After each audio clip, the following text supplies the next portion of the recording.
So here we are on set at the Way Forward. So people watching this video will be like, wait, I thought this was the Lifestylist podcast, but we're on your set, which is super awesome and a very expansive experience for me because you've actually created a dedicated studio space, which is so fun. And I'm looking forward to doing that myself. As you know, mine is like in our living room at the moment. That's how mine was though. Yeah, so I've been there too, Yeah, it's kind of unprofessional. Yeah. I mean, I don't think people mind. They come to my house, but I could tell. You have a beautiful home, though, so it's not horrible. It's a vibe, but people walk in and they're like, "Oh, we're in here." I'm like, "Yeah, it's the living room. It's just called the Living Room Podcast." Yeah, I got to give a shout out to Josh Trent on this one for this idea because after we did the Quadcast, he originally at that time had a studio in an apartment. And that's what gave me the inspiration for this. I'm like, that's the way to do it. It's funny, dude, because when I walked in, I had deja vu. It's like almost the same kind of building. Yeah. It's very similar to his setup. But it's amazing also what you can fit in a small living room like this. Like, it's crazy with our friend Matt from Sound Shed Studios. Yeah. The way, for those that can't see, he's so good. I mean, he did Joe Rogan's studio. I mean, he's like the studio guy, but he suspends everything from the ceiling. So even in a small space, there's nothing on the floor. No, there's nothing. Like cables and tripods. He's such a badass. I'm so excited to have met him. It's pretty wild with the camera effects too. Like, this is a relatively small space, but on the center angle specifically, it makes it look like it's huge. Hollywood magic, baby. It's crazy. It's crazy. Yeah. So let's start out with what's the latest in the way forward. You know, I've always been impressed by your community building, kind of brand building capacity as someone from the sidelines who I guess what I do would be called a personal brand. Everything I've done is kind of it's a Luke Storey thing. And I've always kind of wondered, I don't know when or what it would look like if I created kind of another entity of sorts to do something more comprehensive, and that's kind of what you've been building and are continuing to build. What's like the latest? I know you guys went through a whole website remodel and you were doing some stuff in the law space and community building and all this stuff. So give people that aren't familiar with you like an overview of what you do and what you're going to do. Yeah, so I'll save the sort of mission statements and things like that, which are great. Don't get me wrong. I spent a lot of time intentionally on them, but I want to speak from the heart here on like what the way forward is. So I'll save that and you can check that out in the show notes, I'd imagine. But the way forward, I'm so glad that you said what you said on the podcast that I just interviewed you on.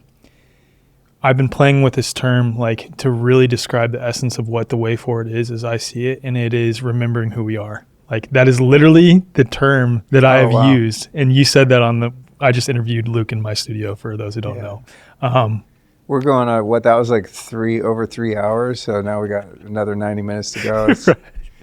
And it's funny, when I walked in, you're like, are you sure you want to do both? I'm like, yeah, let's go. And then after we did the one, I was like, I don't know. Do I have brain capacity left? Yes, I can do it. We can do it. But it's helping people remember who they are. And it's hard to contextualize what it is exactly that we explore with the way forward. But it's a variety of topics related to health, law,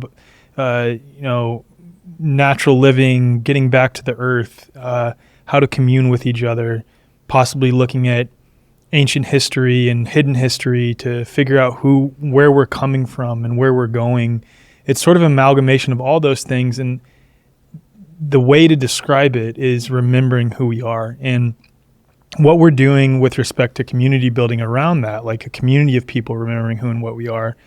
I know that I talk to people on a regular basis who are like, I am aware of X, Y, and Z. I love your show, or I listen to this person, I listen to that person. I'm aware of the various agendas. I'm on the, path to discover how the biofield works with fourth phase water and things like this. I'm so interested in that, but I'm struggling to find community around me. And I have so many people reach out with that problem, and I know you probably do too.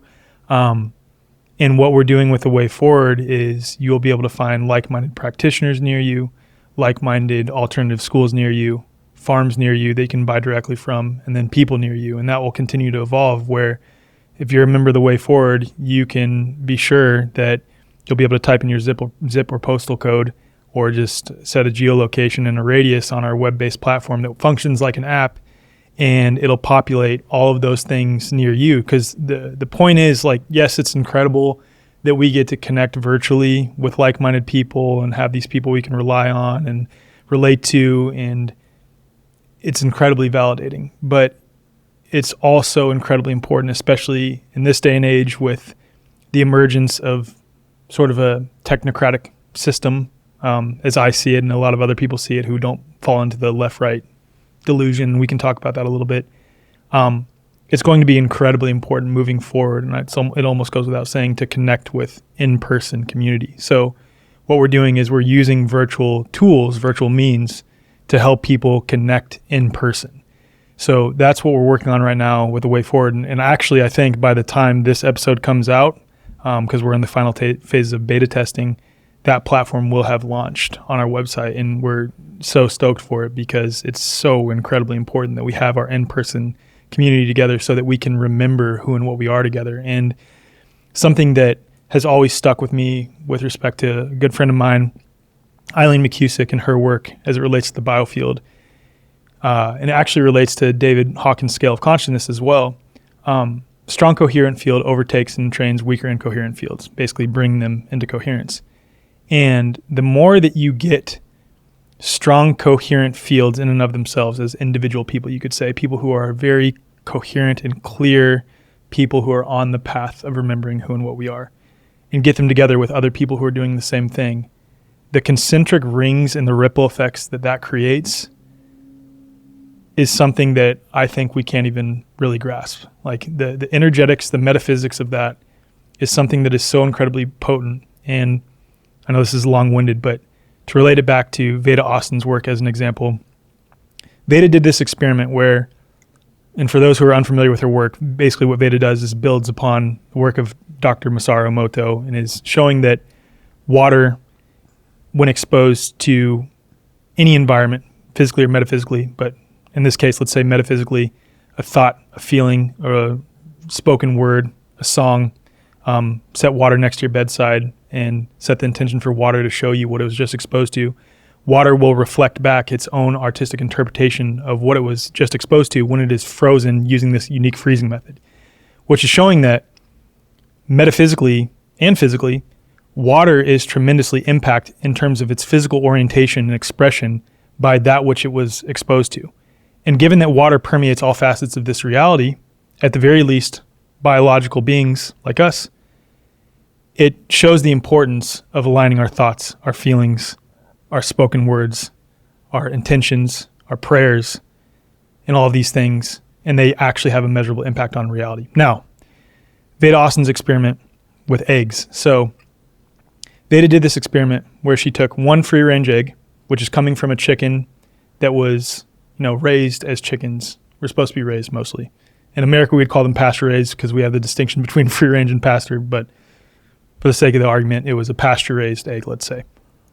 And surrounded it with 12 caged eggs, right? 12 caged eggs surrounding one pasture-raised egg. As a control, she set a free-range egg to the side from the same batch and a caged egg to the side from that same batch of caged eggs. Cracked them open, froze the albumin using her unique freezing method. And in the free-range egg albumin, the crystallography of that egg had this beautiful feathery patterning. I can probably send it to you. You guys could pull it up on screen, but this beautiful crystallography, like this coherence that invokes a feeling of awe and wonder coming from an egg that was raised, or coming from a chicken that was raised as chickens are supposed to be raised. But the caged egg, which is coming from a chicken who was under fluorescent lights, eating an unnatural diet, in a perpetual state of fight or flight, pumped with hormones, antibiotics, shots, and things like this. Caged egg had no coherence in the crystallography when it was cracked open and the albumin was frozen. The albumin did not have any coherence to it. Sets those to the side as a control. This free-range egg surrounded by 12 caged eggs, right? One single free-range egg surrounded by 12 caged eggs. The next day, cracks them open and freeze the albumin after just leaving them in this orientation overnight where they're all surrounding the one free-range egg. All of the caged eggs have now improved in their coherence visibly to the naked eye, meaning that they became more coherent. The albumin actually looks like that of a free-range egg just by being in proximity to the one free-range egg. And the one free-range egg itself was totally unimpacted, still had this beautiful feathery patterning, beautiful coherence. Assuming that that might represent what happens with us as human beings, and relating it back to David Hawkins' scale of consciousness, he talks about this a little bit too. I don't remember the exact numbers, but like one person who's operating at like an 800 counteracts that of like 1 point something million or something like this to the people who are operating 100%. at the lower levels. That's what, like how he explained that the Earth realm maintains its balance, even though there are fewer conscious people than there are unconscious. Right. There are far more people acting out of base instincts, evil, etc., than there are people who are living the good life of love and light. Right. It's like only takes a small handful of love and light oriented people to counterbalance a bunch of, parasitic evil people. Yeah. So I think this experiment from Veda, if it applies to us, and I believe it largely does, given that we're likely comprised of fourth phase water, which is highly impressionable, as Dr. Gerald Pollack has showed through multiple experiments, and prior to him, Dr. Gilbert Ling, and we're like a liquid crystal matrix. And if what we're putting out from the waters of our body through our biofield, connecting with other people around us who are trying to come into this heart coherence, and we're doing that together in person and community, and we can use this tool, this web-based tool, to find our in-person community, because I live a little bit further north in Texas than just the Austin area, but the area that I live in is an area of 250,000 people. I guarantee there are like-minded people in my area. I like coming down to Austin because I like hanging out with you guys.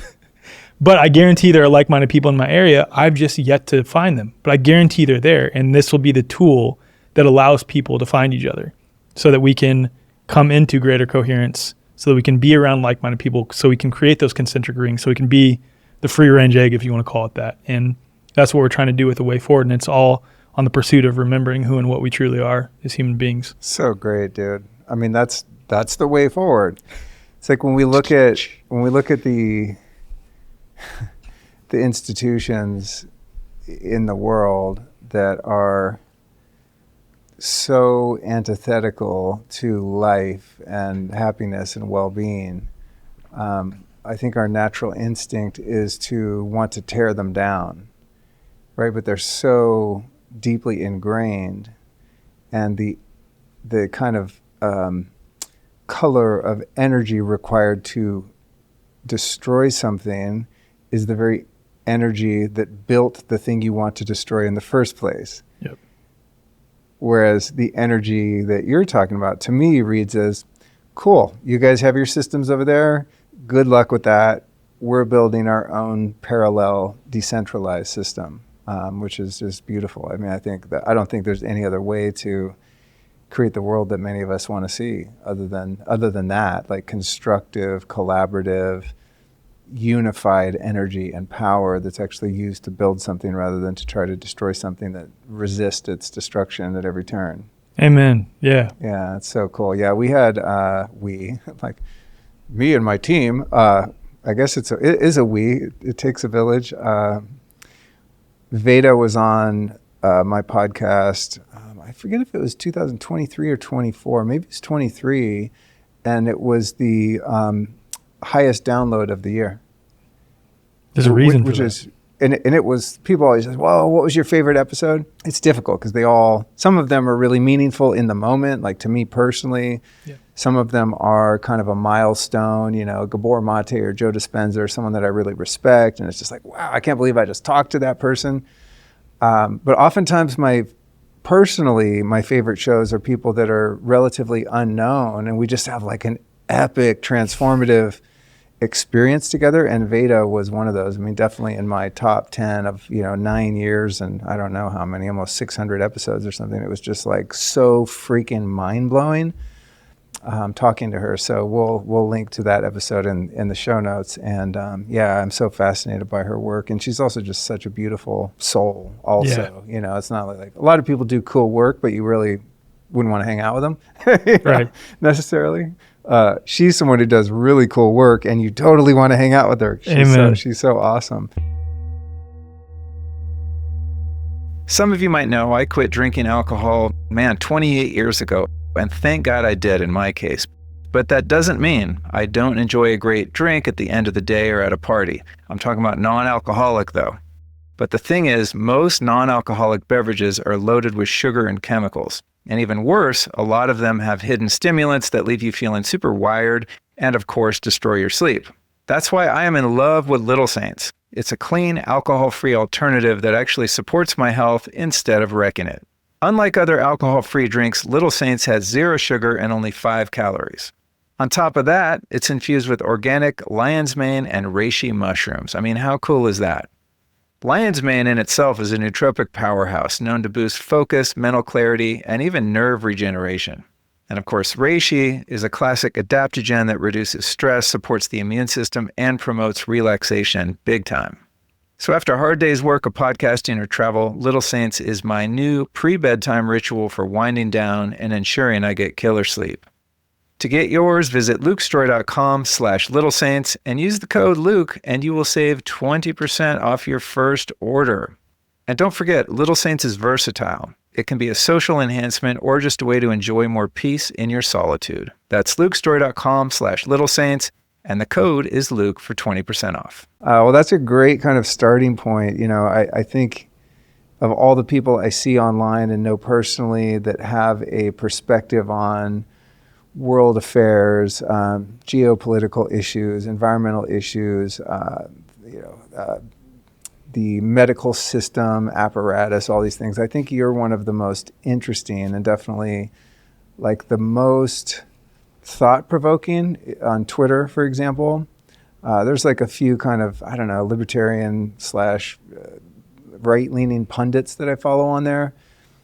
And sometimes they have some really good things to say, but they're still very much like caught in this left-right paradigm, win-lose scenario, us versus them. And your perspective is one I like because you seem to be, I don't know, looking at things that are going on always with a sense of curiosity and not a blind trust or like some sort of allegiance to one side or the other.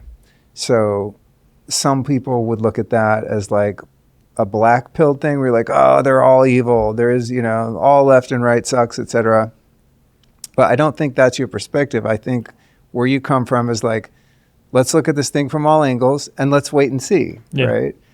So at the time of this recording, and oftentimes these are recorded way far in advance from when they're actually published, this one's going to come out very soon. So right now in like where we are in the world in terms of like the political spectrum is Donald Trump is president, and many people are very happy about that. I think a much smaller portion of people are absolutely beside themselves because literally Hitler is now in charge. And so there's moves being made, right? He's like appointing different people. And what I see, if I step back, and I think you're kind of just much more intelligent and knowledgeable about this stuff in general. But, I don't know about that, but okay. Well, no, we'll find out. But I see like a lot of hopium being dealt out, right? Yesterday, I think I might have answered one of your tweets because we were talking about, you posted about the Epstein files. I'm just like, this is the fakest ass shit I've ever seen. And I said, this is the methadone of hopium, right? It's just like a cheap substitute to kind of pacify the masses. The shit they put out, the redacted fake ass binders, all those pages are already online like a couple years ago, the flight logs and stuff. It's like, we've already had that information. It doesn't mean anything. So I'm kind of the mind that, okay, you have let me see if I can actually like condense this down and articulate it. You have the black-pilled people that are like, Trump's owned by Israel. All this shit is totally fake. We're all screwed. Yeah, all they're doing is like they push this leftist shit so hard just to freak everyone out and galvanize them to get behind another false leader who's basically doing the same thing just in a different way, who's now going to swing the pendulum to right-wing authoritarianism through the technocratic state. And Elon is like in on this whole thing, and all they're doing is just going for our rights and liberties in a more subversive way because of the reaction that they caused by having like a left-wing, establishment that went so nuts, right? And so it's just all a total game, and these guys all know what they're doing. They're all Jesuits and Jews and whatever, right?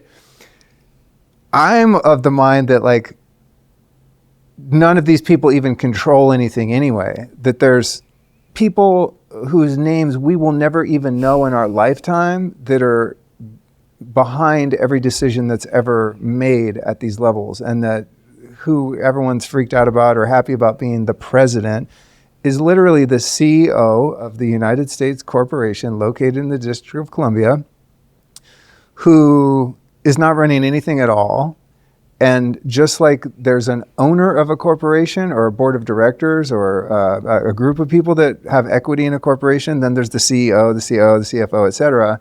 The CEO has some power and decision-making authority, but the people that own the company, the board of directors, are informing what that CEO does. Yeah. So I think that's kind of what we're looking at. But I also don't think that like Donald Trump is malicious and wants to destroy America. I just think that there's powers that he's beholden to, and he probably thinks he's doing the right thing. And the same could be said for Elon Musk, because if you look at like on its face, a lot of this transparency and Doge and all this stuff, it's like, wow, that's actually kind of positive. Like, let's cut the corruption and the waste. I mean, this country's just been gutted for, I don't know, a couple hundred years probably, right? By corrupt and inept people. Yet you have this guy, Elon, who bold-faced lies that we're going to space and like we're going to Mars and that these rockets are going somewhere and that our Tesla, remember, this is what people forget.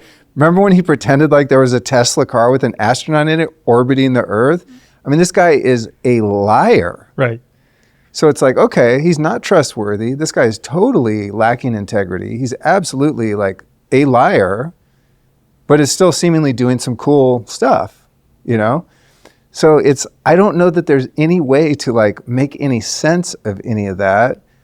The only piece I can find is having the awareness that in my day-to-day personal life, anything and everything the government's ever done has actually had zero impact. Even in COVID. Yeah. Objectively, the only thing about my life that changed was that on a few occasions when I went into a public space, some Karen would get in my face and tell me to put a mask on. Mm. And when I go on airplanes. That was the only thing in the physical world that was verifiably different. Apart from that, regardless if it was Pedo Joe or Orange Man, supposedly in charge, whomever, my actual life has never been impacted. And that's what I constantly remind myself when I get caught up in like, ooh, these guys are going to save us or these guys are going to kill us. It's like so illusory, the whole thing. And we have so little fucking clue about what is going on. We're all being manipulated into tribalism to destabilize what the kind of thing you're building with the way forward. Mm-hmm. Like the entire thing is engineered to keep us totally warring against each other when what is actually against humanity as a whole is completely invisible. Yeah. And we only see periodic manifestations of its power and intentions when they become so obvious. Mm-hmm. So that's totally not a question. It's a long-winded diatribe on kind of where I'm seeing things right now. Where I struggle is like staying in that place of knowing that it doesn't matter, because it's so tempting to get sucked into, oh man, I want to see the Epstein list, I want to see him prosecuted. Then I'm disappointed when they put out some fake ass binders, right? It's like, dude, we're in the middle of a pharmacide right now. Like our skies are being completely sprayed with poison since I started seeing it in maybe 2000, and when I was living in LA. And then you have like this Maha group that's coming around talking about Fruit Loops. And I'm just like, dude, you're still giving babies 87 vaccines, many of them with this bioweapon. Like, what? Food dye? Right. This is the fakest ass shit I've ever seen in my life. It's maddening. So I try to not be involved in it, but there's like I think that innate human instinct, we want to know what's going on in our tribe. Like we have a drive to understand current events and be aware of what's happening. There's like a town crier, right? Going hunter-gatherer. You got the guy that goes to the next neighboring villages and comes back and tells you what's going on, who's killing the deer on that mountain and who's sleeping with who and who had a kid and who died and who's in what tribe. Like we want to know this, but I find when I pay attention to it, it gives me anxiety on a very sub-perceptual level.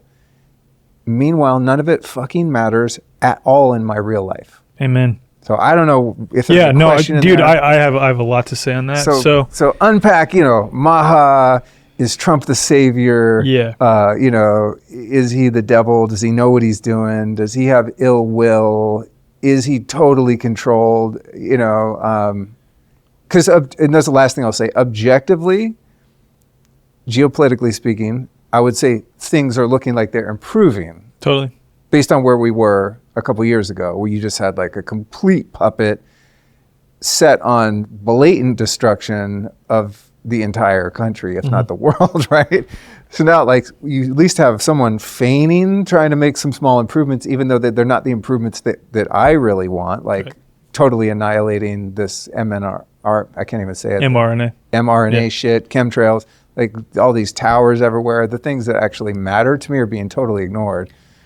So I don't know. It's all very confusing. Yeah, so I'll comment on it as best I can. And first I'll say that a lot of what I'm going to say is inherently speculation. Like I won't ever pretend to know exactly what is going on at any level of government or anything like this. And ultimately what I'll end with, I'll come back to, is the illusion of authority itself, which I think recontextualize how you can take the position that irrespective of who's in charge, they are all at some level trying to deceive you and don't have your best interest in mind without falling into a black-pilled position that many people do fall into, which I like to think is that plus, oh, we're all screwed anyway.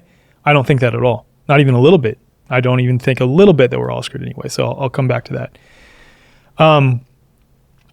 As far as Trump goes, if you simply look at his track record from 2016 through 2020, it flies in the face of this idea that he's fighting for freedom.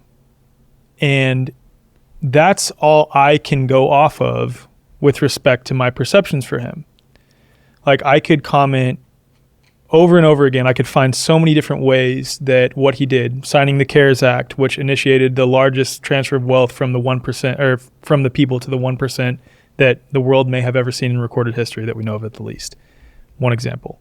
Operation Warp Speed, another example. Giving Fauci a President Accommodation Medal before Trump left office, another example. Scott Gottlieb was who Trump nominated as commissioner of the FDA. Scott Gottlieb served as commissioner of the FDA from 2017 through 2019.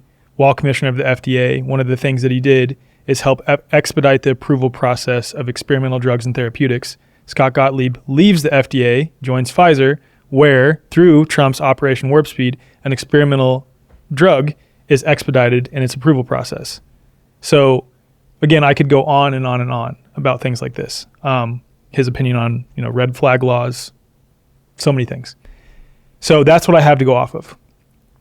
So when I also take into consideration that the Overton window, which is the acceptable discourse amongst society, and no one sets what the Overton window is, but it's just generally this window of acceptable discourse amongst society, of which I think is largely artificially constructed, and over the past, I don't know how long, has been shifting further and further towards the left, to where now middle of the road positions 10 years ago now seem pretty crazy, which is where you end up with Jordan Peterson, who says what I consider to be very obvious things that aren't that profound, in my opinion. Are like, oh my God, do you hear what he's saying? There's only two genders. I'm like, yeah, this was obvious 15 years ago, but because the Overton window has shifted so far that way, and this is accompanied with so much tyranny and ineptitude coming from that, quote, side of the political spectrum, it makes it so anything that is just better than that appears incredibly freedom-oriented. Then the other thing that the parasitic class, if you want to call them that, is so good at doing. I prefer that over elites. I can't stand when they call them elites because they're actually subhuman. Right. They're not elite. At least like the way that they're behaving, like ultimately the highest level they're playing a role. But parasites is, I think, actually very accurate. Right. Well, because the way that I look at it is that they require, in order to carry out their agenda, the manipulation of our own thought energy to help bring into reality or perpetuate in reality the spark that they initially lit, you could say.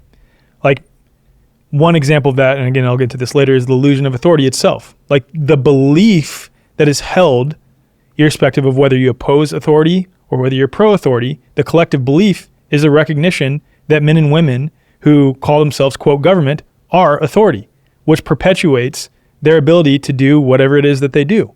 It's that foundational belief that is required in order for them to do what they do. So anyway, back to the Overton window thing. Accompanied with the Overton window continually shifting to the left so that now anything that appears better than this crazy leftist position is now, oh, this is freedom-oriented. When you compare what Trump is saying both 2016 through 2020 and a little bit before that, and also during this last campaign and now his presidency, to what Ron Paul was saying 15 years ago, it makes what Trump's saying look like chump change, like almost even tyrannical in many ways relative to what Ron Paul was openly saying during his presidential campaign 15 years ago. And that's how much it has shifted towards this leftist tyrannical position. Yeah, like we went from end the Fed, like totally abolish the Federal Reserve, which is kind of one of the main heads of the snake, to no tax on tips, right? So no tax on tips sounds like, whoa, this is like, 1776, baby. Right. Meanwhile, like, hello. Right. Exactly. That's a perfect example of that. And so the other thing that the parasitic class is really good at, aside from like getting us to use our own thought energy, our own co-creative capacity to help perpetuate more of what they want, and that applies to black pill people who constantly focus on what they're doing from a very fear-based lens. So that's one piece. The other thing they're doing is getting us to group ourselves around an ideology that has a lot of, I guess you could say, crossover in terms of shared belief, but ultimately that ideology is then grouped around an individual or a government organization or a government side. What I mean by that is, like, for the overwhelming majority of people who understand that Big Pharma doesn't have our best interest in mind, of which you and I share that same opinion. The overwhelming majority of people understanding that they're spraying our skies. Overwhelming majority of people who understand that, all these beliefs that we share have now rallied around a man, and that man, Trump, or in some cases now Elon Musk and these other actors, are the figurehead for that movement. Where I don't buy into that, but a lot of people do. So instead of rallying around the community that should be forming around this and pulling ourselves together in community and saying, okay, this system is inherently corrupt. What can we do collectively to dissolve our belief in that system and start creating things outside of it that make that system obsolete? It's now that these ideas and this ideology is wrapped into outsourcing to this one individual or small group of individuals, outsourcing power, outsourcing our own agency, outsourcing authority to them in the hopes that they will do it for us or they will change the system for us. And because that leftist position has become so incredibly corrupt, people are now right back into the illusion of authority because they do share some of these ideas. They're waking up to the problem with vaccines, and they think, oh, if you're recognizing the problem with vaccines, this false dilemma, I'm going to fall into this side now and outsource my power to this individual who is operating within the construct of government and, doing some superficial things that might appear to be better, of which we can still celebrate those wins when they do come, like him talking about ending the Department of Education. Amazing. I can objectively look at that in and of itself and say, that's great. while also being incredibly skeptical of the amount of people who are now blindly outsourcing all of their power, agency, and authority to this individual that is operating in government, when that same group of people, when the leftist position was in charge of that mechanism, understood the need, the necessity to no longer be a part of that system and try to find solutions outside of it to dissolve the illusion of authority. Now, many of those same people are right back into that illusion of authority, right back into, government is going to do a lot of things to save us possibly. They're saying a lot of things that I like, but again, that's all relative to this leftist position over here. So that's my general thoughts on this. And to round it out, I can recognize that, again, celebrate the wins that this, Trump's team ushers in, like, again, trying to dissolve the Department of Education, even throwing us a bone and talking about possibly abolishing the IRS and things like this. That's great. While also being incredibly skeptical of what's to come and how many people are outsourcing power to them. And that doesn't mean that I think we're all screwed. That's a false dilemma. It's a false binary. I am fully confident in the power of us as individuals, and more importantly, when we gather together collectively to initiate change that makes that old system obsolete. But the point in that is it requires that people recognize that they are outsourcing their power to this system just in a different way, with a different flavor, with a different so-called team. I don't think any lasting change could come from that. Even if this administration does things that I overwhelmingly would celebrate, which they might do. I can't say that I know for sure. That is then subject to change 4 years later. Again, back the other way. So why is it that we should put all of our eggs, or the majority of our eggs, energetically, in terms of time, in terms of our awareness, in terms of our resources, in that basket, when it is also subject to change, again, 2 years later, 4 years later? By another administration coming in and taking back the ring of power. I don't think that's a worthwhile pursuit. And then the last thing I'll say, I know this is very long-winded. It's about as long as my question, so it's fair. Well, my friends, summer is winding down now, and I hope you all lived your absolute best life. But heads up, if you engaged in any sort of restricted diet or took any weight loss drugs to achieve that beach body, it's time to start thinking about what you lost along with that weight. There's actually a good chance that you created a nutrient deficiency that could harm your overall health, so listen up. One of the most critical nutrients to replenish is magnesium. It's pivotal for sleep, stress management, and hormone balance, all of which are key to a healthy weight. And Magnesium Breakthrough by Bioptimizers is the best way to get all 7 forms of magnesium that your body needs, ensuring you get the full range of benefits in one easy-to-absorb supplement. Their potent full-spectrum magnesium supports metabolism as well as a healthy insulin response and blood sugar control. And all of that can help you keep at your target weight. So to get on board, head over to bioptimizers.com/Luke and use the code Luke10 to save 10% off on Magnesium Breakthrough. And remember, true health isn't just about losing weight, it's about nourishing your body with the nutrients it needs to survive. So hit up bioptimizers.com/Luke and don't forget that code Luke10. The last thing that I'll say, and this is super, I think this is the most important piece, is that irrespective of what does happen there, and this is while acknowledging the illusion of authority, or even if you haven't even come to understand the illusion of authority, if you really examine your day-to-day life, for the overwhelming majority of people in the United States at the least, right? And you could even say largely in other Western countries for the most part, exactly what you said in your question/statement. My day-to-day life is not impacted by whatever the heck happens there. Like, great, they're talking about banning various food dyes and things like this. Okay, I don't need that because I know that with my family, my decisions, my familial decisions are made by us And no man or woman in government is making those decisions for me anyway, because I've already taken back control of my own life. I'm not outsourcing decision making to them. My responsibility for myself and my family is on us, because with great freedom comes great responsibility.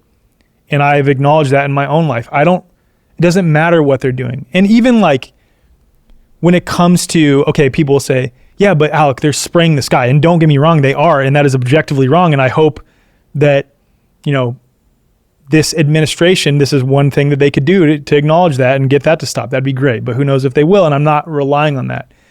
But I firmly believe that this vessel was created in such a way that it is so incredibly powerful. It is the most brilliant technology in existence that myself, and if I gather with a bunch more people and we focus our thought awareness on dissolving that, or at least diminishing the effects of it, we actually can do that. And ultimately, this thing that I'm in, that I'm harboring, is so damn resilient, and I trust in God, creator, source, in my body's own wisdom, that I know that whatever the fuck they're spraying in the sky, my body can overcome that.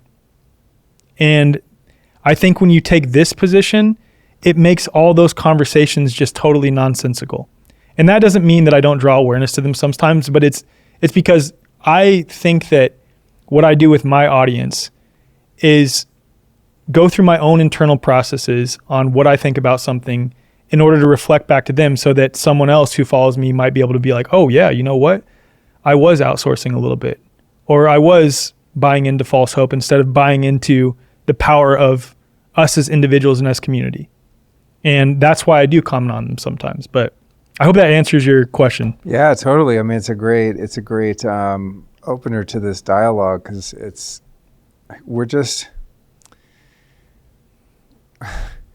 humans are, we have a negativity bias in the brain for survival, right? So we're always looking outside of ourselves for safety or the lack thereof. And if we haven't identified and integrated our own power, the next logical move is to look for something or someone to save us from what we perceive to be threatening. Yeah. And I see this in my own life, because I agree. I mean, I can choose the water that I drink. I can choose the food. I mean, I have a little bit of agency over EMF in my house, at least when I'm there. So even though there are, a few things kind of within some degree of control, as an example, the geoengineering, that's like the one thing that really bothers me, because I feel totally powerless to affect change. So I find myself, like, I'll be on Twitter, like tagging Donald Trump and Elon Musk and RFK. I'm like, you guys, fuck your Doge, like your Epstein files. I want to see the pilot files. Yeah. Okay, I mean, it's sad that all those kids got abused. I totally relate to that on a personal level and deeply. Yet, what's that going to actually change about our future if some of Epstein's clients, are actually held accountable, which I know they won't be anyway. They're not going to do that anyway.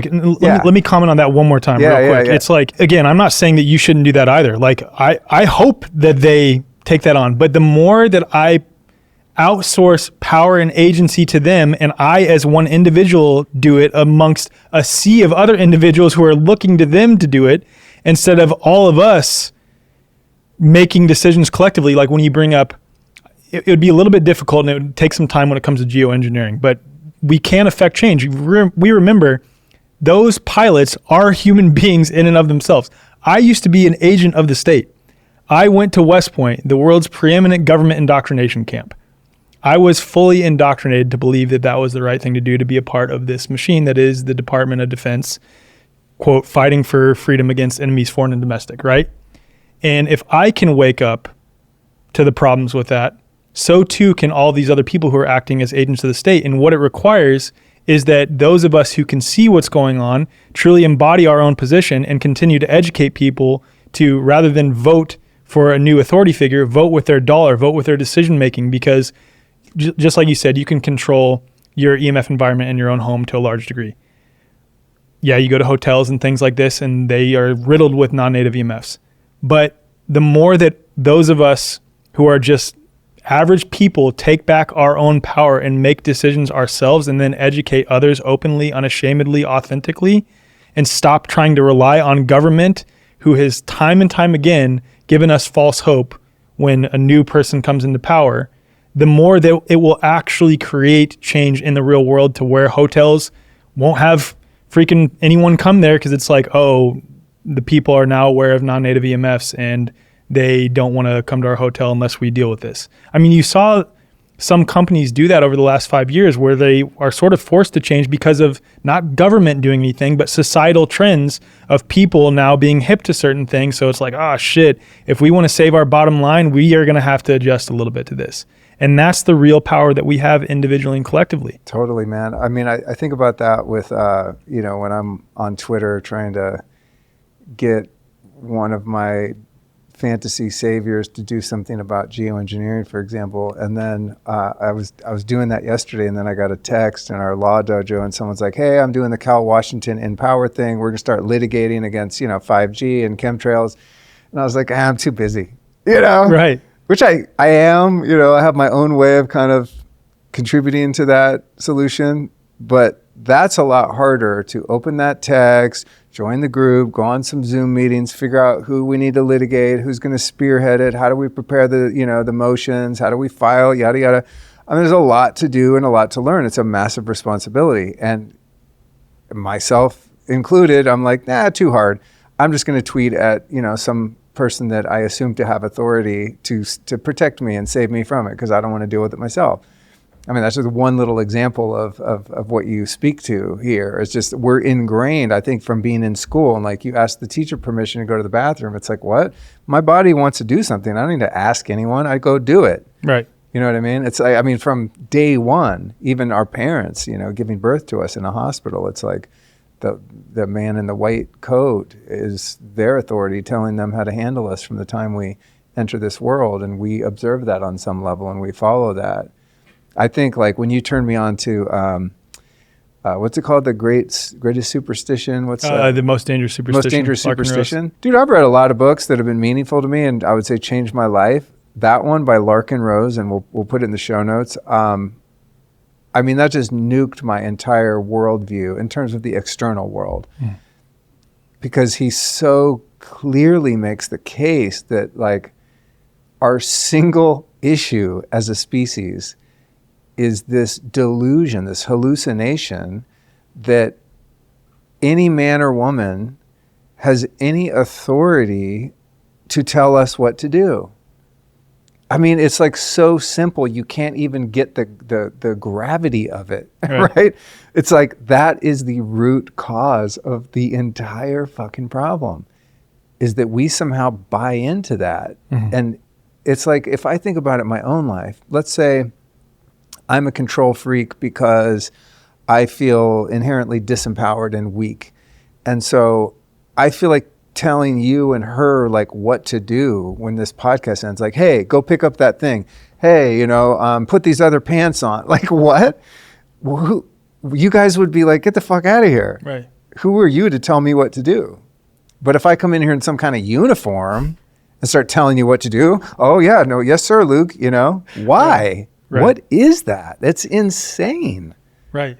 No, and what type of person? And I mean, it's like, and I'm sure there's some well-intent. I mean, I've met RFK, for example, on a number of occasions. I really believe that guy has high integrity and that he's a kind person and that he really cares about people. So I think there are rare exceptions, but by and large, what kind of person spends their life energy to put themselves in a position to be able to control other people? Right. Like, that's a weird motive. I don't want to control anyone. You know what I mean? Let's say you even had good intentions behind it too. Can you imagine thinking that your perspective and your outlook on life is so incredibly good and it's the best perspective that you need to wield it against other people using the mechanisms of government? Yeah, because the mechanisms of government are coercion, violence, and death, right, or imprisonment. Right, exactly. I mean, that's... if you don't follow the dictates of these assumed phony authorities, that's how they enforce. Yeah. Right? It's like it's enforced through threat, coercion, violence. Like Right. that's the only reason any of us listen to any of them. And I would say the other one too, this is the unspoken one, this relates back to geoengineering as well, is tacit agreement too. Is like this perspective that because we don't set a hard, firm boundary and say no individually and collectively, they'll just do it. Right. Which is why like It's like an unrebutted contract, Yeah. an offer to contract Yeah. is agreement, tacit agreement. Right? tacit agreement, And exactly. I mean, this is stuff I've been learning through studying law, and you've turned me on to so many great resources. But it's like basically from the first time we sign our name on a document when we're 16 and we get a job at Pizza Hut or whatever, we've unknowingly contracted in to all of these agreements that don't serve our interest. Yeah. Because we believe in the authority that asked us to sign them. Exactly. And all you need to read that thing, your W-9, whatever. Yeah, and this is what everyone does. This is what we do. You got to be a good citizen. This is how you're a good person. You're responsible. You're an adult now. It's part of the thing. Driver's license, you got to have one. And you come to find out later, you didn't need to do any of that stuff. It was all voluntary. Right. And that's what it all comes back to me, man, is belief itself. Like your foundational belief systems that lead to your thoughts and feelings, that lead to your spoken words, that lead to your actions. Like that is the foundational thing. And that I think like played or had a huge impact, for example, when it came to COVID, not only like when it came to the illusion of authority itself, but to the manifestation of disease symptoms. Like I don't think people really grasp how much their foundational belief systems individually and then also collectively play into the actual physical reality. And that's why I love Veda Austin's work, is because that is a perfect example of that water, which we are 99% molecularly, 70%, 2/3 by weight. Water permeates all facets of this reality. It permeates all of, biological life. And water is very clearly impacted by thought awareness oriented towards something. And again, what precedes that is someone's belief systems. And just to give an example of how that played into COVID, I brought this up last time we talked, but the second strongest risk factor for death associated with COVID was fear/anxiety related disorders. But there's another piece of that. This book that just came out by this guy named Daniel Reuters, and he's a naturopathic physician out of Australia. And he wrote this book called Can You Catch a Cold?, where he examines the studies throughout history attempting to demonstrate that disease is spread by healthy people coming into contact with sick people or their bodily fluids. I'm getting to a point about belief here. Well, I can't wait to go into that one. Yeah. Anyway, go on. Yeah, we'll but get there. I'm just trying to indicate like how much belief plays into things, and people don't realize that, like more than just on an individual bringing in symptoms, but like on a mass scale, right? So in his book, he examines these two, I guess you could say, meta phenomena: mass psychogenic illness and social contagion. And one example that he gives of mass psychogenic illness is in New Zealand, this drug that was an antidepressant had just gone off patent, so other companies could make their own generic version of that drug. A lot of people who are taking this one specific generic version of this antidepressant started reporting to whatever New Zealand's adverse event reporting system is that they were experiencing side effects related to that drug. There were 27 side effects that were being reported across the board, like 27 common side effects. The mainstream media in New Zealand decided to run a story on this generic drug that was causing side effects, of which, again, emphasized there was 27 common ones. For whatever reason, when New Zealand's mainstream media organizations were running a story on this generic drug, they only named 6 of the 27 symptoms. So they ran a story saying, hey, a lot of people are experiencing negative effects associated with this generic drug. Here are the common symptoms to look for. They only named 6 of those 27. What then followed was adverse events reports skyrocketed only in those 6 symptoms that were named by the mainstream media, and not in the other 21 symptoms that were commonly reported before. The reason I bring that up is because I think that this is one of countless examples of how much our belief systems dictate, whether we realize it or not, the outcomes in physical reality. So going back to the illusion of authority, how much our belief in the so-called elites or the parasitic class having this power, of which I have to catch myself on that shit all the time too and not slip into that, oh, like, look at what they're doing, this is ridiculous. And it's like, no, dude, no. Those are just men and women. I mean, maybe reptiles, I don't know what the hell they are in some cases, but point being, they're probably men and women, and I'm continuing to outsource my power to them, thus giving them more power by my foundational belief systems that have a measurable impact on reality itself. And if I'm one individual who's doing that, what happens when we're doing that collectively? What happens instead if we get those same individuals to focus on the power of community, the power of coming together to create something that makes that whole paradigm obsolete and makes it the man behind the curtain in the Wizard of Oz that it actually is. It's all predicated on our belief systems. That's it. 100%. You know, looking at some of the key actors in that class of parasitic individuals that we attribute all of this power and in many cases fear to. Let's take like an Anthony Fauci or a Klaus Schwab. If those guys walked in the room right now and I had no background on what I believe their power to be, they would be like weakling little like cowardly worms that I feel like I could squash with my little toe. Like they're nothing. They're weak. They're like petty tyrants. Right. They're total cowards.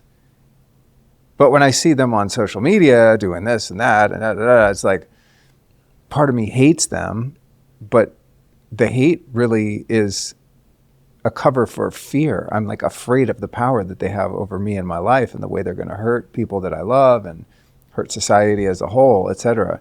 But to your point, they literally have no power other than the power that I give them by believing they have the power. Right. Right?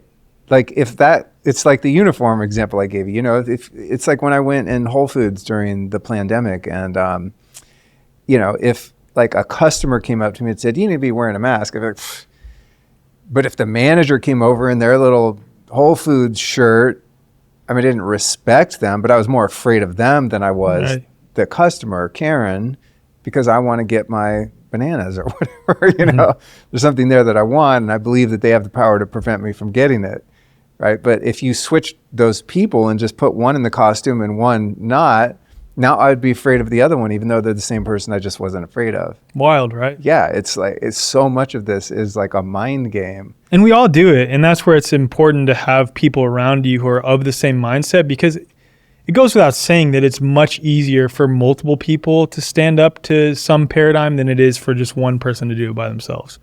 Like there's examples of during the whole charade of 2020 through 2024 of when the mandates rolled out, people trying to stand up by themselves as one individual within, you know, whoever they were employed by, and failing, because it is much harder for one individual to do that. A lot of them were able to hold people accountable afterwards. Some of them weren't. Some of them are still working through that. But what was incredible was to see when a large group of people stood up authentically together, they had the power to make their workplace be like, oh shit, we can't lose all of them. We literally need these people. So we're going to go ahead and reverse this policy really fast. Yeah, absolutely. Well, to your point earlier of like voting with our dollars, you know, this is a really cool phenomenon to see, you know, like when companies would go woke over the past few years and shit, they like their shares would tank. Yeah. Because people are like, nah, fool, I'm not going to shop at Target or whatever because they're trying to trans my kids and all this stuff. You know, I mean, you actually see the real impact of that. I'm just so curious, like how, I mean, other than having conversations like this and hoping that they resonate with a certain number of people, I wonder what the real like needle moving antidote is in our dispelling the hallucination that any single man or woman or group of men or women have any authority over us whatsoever. And I think part of it might be in reviving historical context in the sense that over all of recorded history, the number one cause of unnatural death has been the government. Right. Everywhere in the world for all time that we know time existed. Right. Nothing has killed more people than the government in one shape or form. And the government is given that power to destroy us solely through our believing they have the right to do so. Yeah, 100%. Or our fear of the repercussions if we don't give them that right. Have you heard of the Free State Project in New Hampshire? Mm-mm. Dude, I think the more that things like this can be replicated, and you could say that loosely what's happening by the congregation of large amounts of people in the Austin area who are libertarian minded might be another great example of that, although it's less formal, you could say.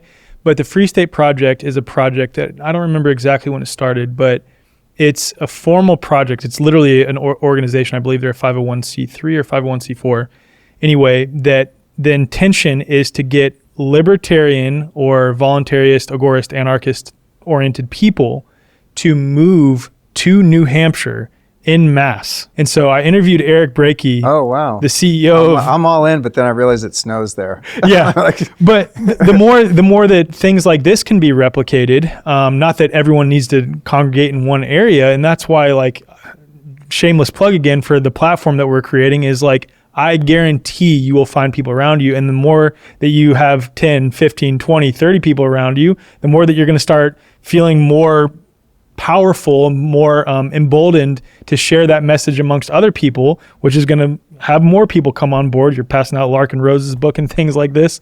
I don't think many people can argue against his position. The only thing with Larkin's book is I wish they would redesign the cover. Yeah, I agree. It's Not a very good cover. If the graphic design was just a little more up to date, I feel like it'd be an easier sell. I've shipped that book to people and I tell everyone to read that book. And Totally agree. But then I look at it on Amazon. I'm like, oh man, I would have to really trust someone to open this book just based on the kind of Totally agree with that. the kind of it looks like a 5-year-old patriot drew the cover. No offense to Larkin or whoever No. did it, but Yeah, but the Free State Project thing is an incredible example because what Eric shared with me when I interviewed him for my podcast, he's the CEO of the Free State Project. So the organization, not necessarily like dictating what happens in New Hampshire, but again, charged with getting people to understand, hey, the Free State Project is operating here. Our goal is to get as many people to move to New Hampshire as we can. He shared that during the charade of 2020 through 2024, even though overwhelmingly the New Hampshire government was left-leaning, it didn't freaking matter because the people who were moving to that area that were libertarian oriented, that at the very least wanted minimal government, if not no government, didn't believe in the illusion of authority, didn't acknowledge their power. Right, Didn't matter. right. It did not matter. Well, we don't see the potential of mass noncompliance because it's never demonstrated. Yeah. Right? It's like when I moved to Austin in 21, it was much more free than Los Angeles for sure. But if you went to downtown Austin, it was very repressive and weird. And I started to see, the only reason they were able to get away with it is because everyone goes along with it. If, to that kind of like buying, voting with your dollar thing, say at that time, if everyone was of my mindset, your mindset, freedom-oriented, could see through the fallacy of that whole thing, if everyone was like, cool, we're not going to any restaurants or stores, fuck all you guys, which is what I did. I went to Whole Foods a couple times and I was like, nah, I can't do it because I'm going to behave in ways that I don't feel good about. I'm not going to be kind to people because they're asleep and trying to tell me what to do. But if everyone just said, nope, we're done, shut everything down, that's like they'd be open the next day. Exactly. That's the thing. It's like the only way these ghouls get away with it is because everyone's like, well, I got to be a good person. Or it's like we have this innate need to be accepted amongst our tribe, right? And it's like, we don't want to be the one black sheep that is bitching about having to put the mask on, so we just comply and go along with it because we don't want to be judged or be called a grandma killer or whatever. And so even people that like in the pandemic, even people that knew better still folded just out of peer pressure. Yeah. Because there wasn't enough peers to stand with them. If there were a higher number of peers going, yeah, I'm with you, they would have the courage to stand against it and just ignore all of that shit. Yeah, which is, again, why I stress the importance of community and finding your like in-person local community, especially because, like, again, at this time, it seems like it's getting a lot better for us. And I think it will continue that way. But I am not confident in the mechanism of government to continue to initiate that change. It's going to require that we come together outside of the mechanism of government and start uniting in community and putting our eggs in that basket to start forming parallel things that make the, old structures obsolete. Like most people with a pulse, I love the taste of coffee, but what I don't like is the jitters and crash that often come with it. So to solve this, I went looking for a morning drink that gives me lasting energy without those pesky side effects. Well, that's exactly what I found when I discovered the incredible Nandaka formula from Peak. Nandaka is made with fermented pu'er teas that give you slow-release caffeine for sustained energy while supporting a healthy gut at the same time. And the ceremonial-grade Peruvian cacao in Nandaka helps rev up your metabolism and makes the compounds in Nandaka even more bioavailable.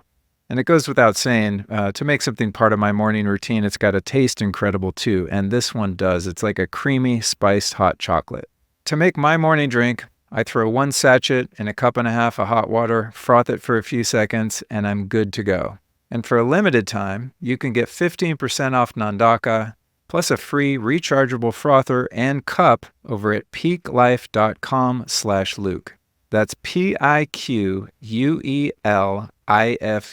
peaklife.com/Luke. And by the way, Nandaka also comes loaded with a blend of highly concentrated functional mushrooms like chaga, reishi, cordyceps, and lion's mane.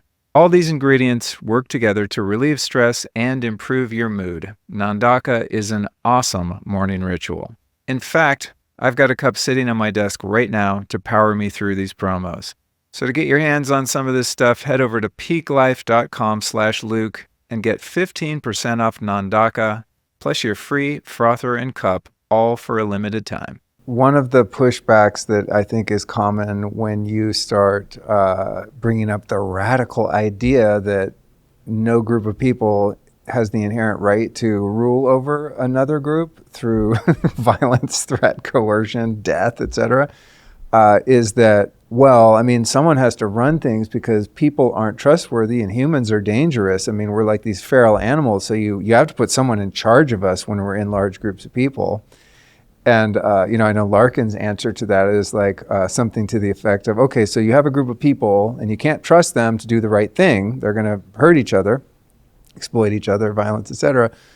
So we need to bring in some other people to control those people that can't control themselves. It's like that whole idea is nuts. And human beings are fundamentally corrupt and immoral, so let's take human beings who are fundamentally corrupt and immoral and give them the exclusive right to issue commands, dictate, give orders, and threaten those or initiate aggression against those who don't comply. Makes a lot of sense. That is so powerful. Yeah. Just that awareness. But then, even though I can see that myself, I'm so conditioned still that if, all law enforcement, all military, all government agencies all just evaporated right now, I would still be going, well, who's going to protect me? You know what I mean? It's like, well, now the bad people are going to come in and take over, ignoring the fact that the bad people have already taken over. They just wear a tie, right? They're the mafia. They just, they're not Luigi from Brooklyn. They're a good actor, like a Gavin Newsom, who's a total criminal, total gangster.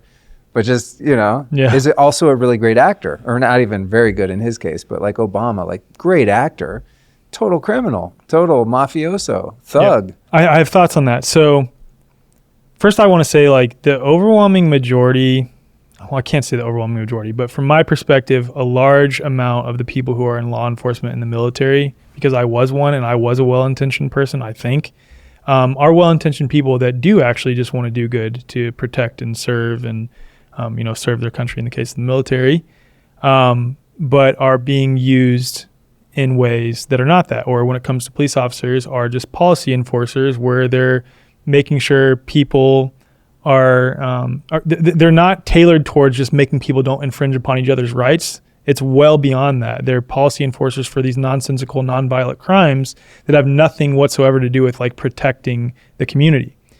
So I don't claim to have all the answers of how it could go, but one way that I have thought about quite a bit, and I know other people who are of the more voluntarist mindset have thought about this as well, is local police agencies don't have any competition nor incentive to perform very well for their job. And again, that's not saying they're skirting their responsibilities. That's not saying that many of them aren't doing well or like really sacrificing themselves day in and day out. That's not what I'm saying.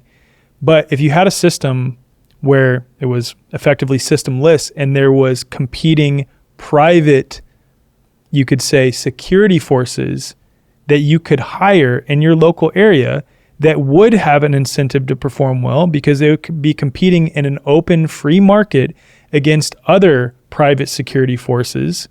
And let's say this one had a bad rap because they accidentally killed Joe's dog instead of getting the bad guy that had broken into Joe's house.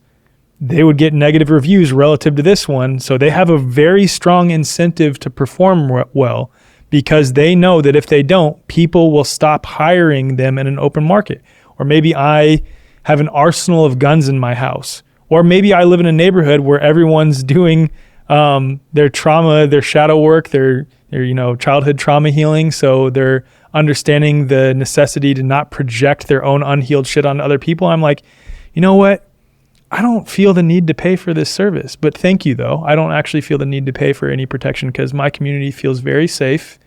And I also have like 6 guns in my house and I have all the locks and alarm systems. So I don't need that service. So I'm not going to be extorted or coerced to pay for this service because I don't really feel that I need it. But thank you though. Versus someone else who lives in a community where it's like, damn, there's still a lot of people who are like, breaking in, and we had a breaking and entering down the street. Tom had it in his backyard yesterday. I heard some people walking around. I'm going to pay a little bit of money for this service. I'm going to find the security force that has the best track record and pay for that service in the private rather than having to do it through the mechanism of government when they have no incentive to perform well. They have no competition either. That's one way that it could be done. I mean, the fact that none of these institutions have competition because they've centralized and monopolized every facet of society, it's inherent that they're going to be either corrupt or incompetent, right? Because there's no motivation. I mean, if I was the only podcaster in the world, I'd probably care a lot less about it. Right. Yeah, whatever. Just fuck around. Don't really do my notes beforehand. Just wing it. I'm the only guy in town. It's like, why would I have any incentive to do well at what I do? Wow, there's a Joe Rogan out there, and there's Alec Zeck, and these different people. I'm like, dude, I got to keep up. Like, I'm not a competitive person, but in order to stay relevant, in order to keep ears and eyes on my content, I really have to deliver. Put a lot of intention into it. Yeah, I've got to deliver. Otherwise, I just fade into irrelevance. And I sense that that's what would happen with a lot of these institutions. I mean, imagine, like, I know you have your kid in a great private school that aligns with your values and whatnot. If that didn't exist, you would be beholden to the public elementary school down the street that gives a fuck all as a whole. Not that certain people there don't care and do their best, but as an institution, it's abjectly terrible. Right. And so imagine so we think, oh, who's going to teach our kids? Well, say public school didn't exist at all. It was just totally abolished and everything went private, like the Acton Academy, to your police force kind of analogy there. Imagine how great the schools would be because everyone would have to outcompete Acton Academy and be even better than that in order to, stay solvent. And that's a perfect example. And that's funny you say that because that's the exact example that I bring up all the time on the difference between government funded things versus private funded things. And you see the clear examples across the board in terms of education, even though these educational markers are largely arbitrary and are government based. But the point is that it's pretty obvious that people who go to public schools perform percentage-wise way better than those who go to public schools. The private schools outperform them by every category. And that's a perfect example of what you get when something's private funded and they have to compete against each other versus government funded that doesn't have competition. Do you ever feel like I mean, I know we talked about this earlier.